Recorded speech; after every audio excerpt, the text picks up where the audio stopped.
There are all sorts of notions that actors suffer from. The most difficult notion or the most dangerous notion that they suffer from is that acting is serious. Acting is life and death. You know, through acting you are changing the world. Well, it's all true. You know, through acting, maybe you are changing the world. Through acting, maybe you are saying something very serious. Through acting, maybe a serious profession is manifesting. But acting is a game. It's like cricket, it's like football, it's like a chess game. It is a game.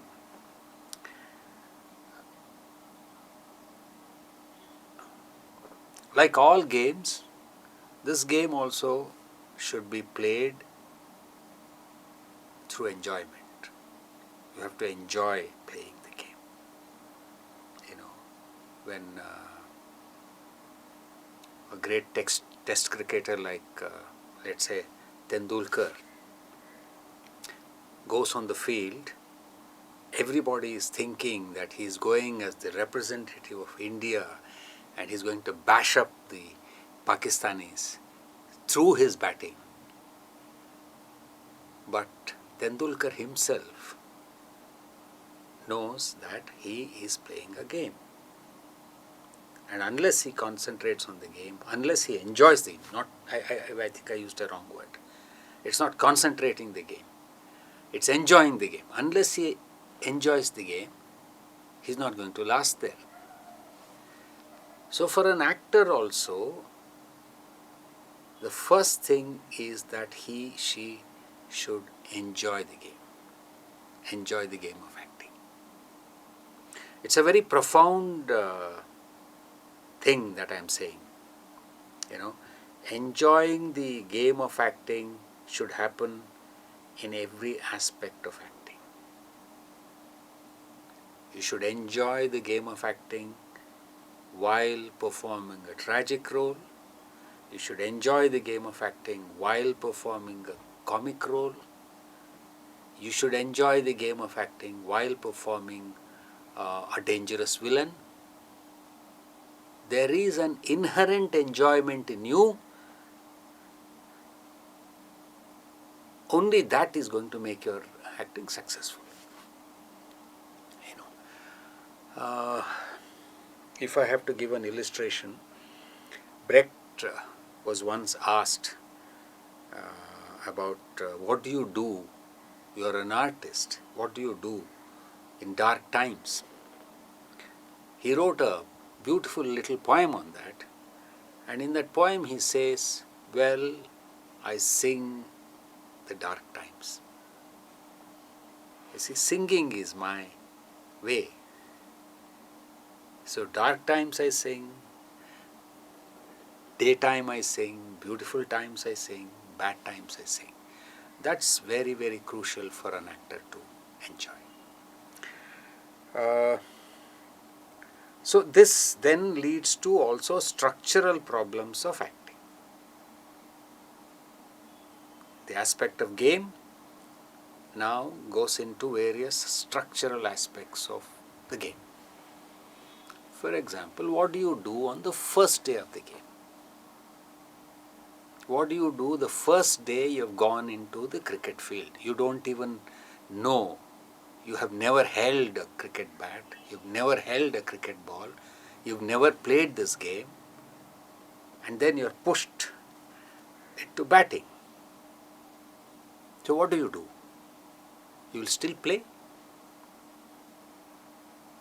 So on the first day of, let us say, the rehearsal, when everything is false, you are false, the line you are uttering or you are going to utter is false, the dress you are going to wear while uttering that line is false, it's not your garment, the makeup that you are going to make is false because it's not your shape, everything is false.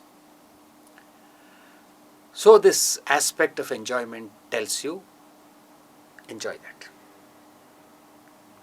Don't treat it as a hassle. Treat it as given. In fact, it is given to you with a purpose. There is a serious purpose behind giving you such difficulties on the first day. It's not natural. It is given to you. As a part of the game, it is given to you. And you start handling it. You start handling it one thing at a time. You handle it mechanically. This is very important. Actors should start acting mechanically to begin with. Yes. Actors should not hesitate acting mechanically during the first few days of your rehearsal. Enjoy being mechanical. Do those things which are given to you mechanically. For example, you are given the script. It's not a dialogue yet. It's just a script. So why try to read it as a dialogue when it is not a dialogue? It is a line from a script. It has a full stop, it has a comma, it has a construction. Follow that. That day, if you follow those constructions, if you follow those restrictions, if you follow those disciplines, you will understand that part of the game well. Next day, some other problem comes, you will handle it. Like that, when you go, gradually, the repeated use of it and the repeated naturalizing of the unnatural will lead you towards becoming natural, will lead you towards becoming the character.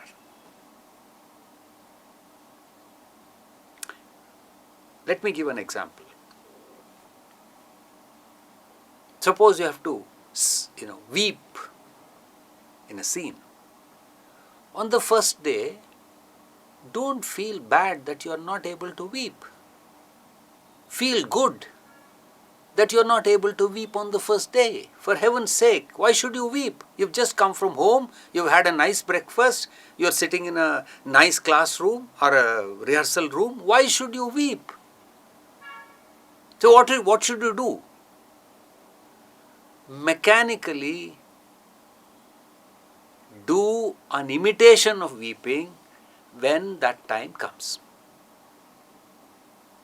You've said a line and then you've held your face and just said boo, boo, boo, boo, boo. Stop it and go forward. So what you have done is you have just constructed the arrangement of things. The line, the laugh, the weep, another line, another action, etc., etc. It is done mechanically. Only if you have done it mechanically and properly will you be able to make it natural later during the rehearsals. It's exactly like music class. If you have done music class ever, you will realize that for years you are not allowed to sing or drum. You are asked to be like a bloody soldier doing the drill. Tuck, tuck, tuck, tuck, tuck, tuck, tuck, tuck. Like that. This is true for actors also. And this is true for rehearsal space also. In that 2 months, 1.5 months that you are working, be mechanical to begin with, and then by constructing the play mechanically, you will take a grip over the play, and while taking grip over the play, you have started becoming natural. And at some stage, you don't know when, But at some point, maybe after 5 rehearsal or 10 rehearsal, when you look into the eyes of the other actor or the other actress, in that eye, in the other actor or the actress, you will find the anger or the sorrow or the revolt, and you feel, my God, that is real. And you get really angry, or really in love, or really in pain, whatever. So that magical movement, when it happens, it actually happens not inside you, but inside the other person's eye. You understand what I am saying? This great magical movement, this great real movement does not happen in you, it happens in the eye of the other actor or the gesture of the other actor. And that, like a virus, spreads onto you. It catches up with you and you also become natural. But then, to become natural, you have the mechanical thing already constructed. You don't have any problem. That's how an actor should work.